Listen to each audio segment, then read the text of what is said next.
Hello दोस्तों, Paytm का एक नया ऐप आया है पेटीएम फर्स्ट गेम्स, जिसमें आप घर बैठे गेम खेलकर लाखों रुपए कमा सकते हैं। इसमें हमारा referral code DB Live use करके आप तत्काल 50 रुपए का बोनस भी पा सकते हैं।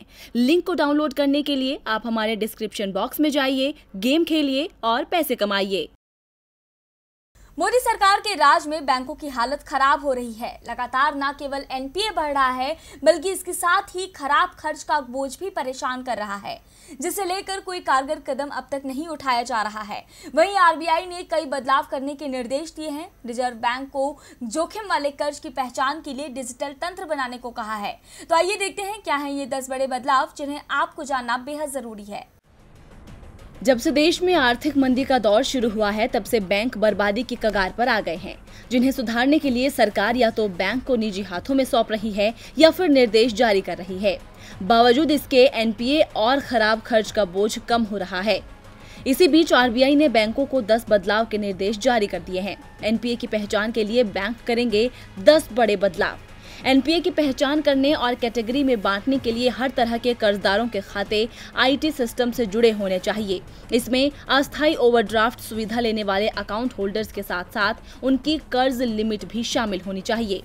भारतीय रिजर्व बैंक ने दूसरा बदलाव ये करने को कहा है कि सिस्टम में संपत्ति वर्गीकरण के सभी नियमों का लागू करना है। NPA की गणना करने के लिए सभी संपत्तियों का आकलन सिस्टम आधारित डेटा पर किया जाना चाहिए।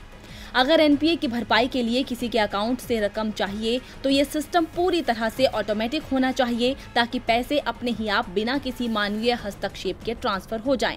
बैंकों के ऑटोमेटिक तकनीकी सिस्टम से खाते में आई गिरावट और तेजी दोनों का ही मूल्यांकन किया जाएगा। ऐसा करने से किसी खाते की मजबूती या फिर उसकी कमजोरी के बारे में पता लगाया जा सकेगा।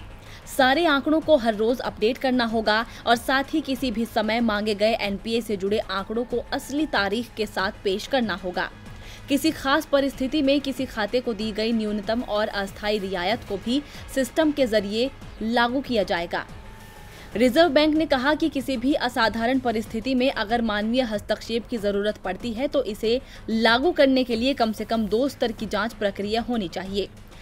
निर्देश दिया गया है कि किसी भी आपात स्थिति के लिए बैंक इन सूचनाओं को कम से कम 3 साल के लिए अकाउंट बनाकर रखेंगे।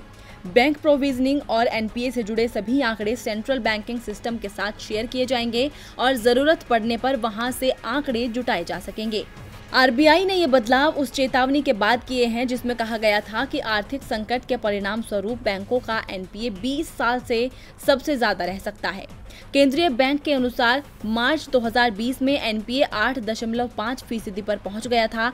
इसके मार्च 2021 तक 12.5% पर पहुंच जाने का अनुमान है। इसी खतरे को भांपते हुए RBI अलर्ट मोड पर आ गया है। ऐसे में देखना होगा कि क्या बदलावों से बदलती है बैंकों की स्थिति।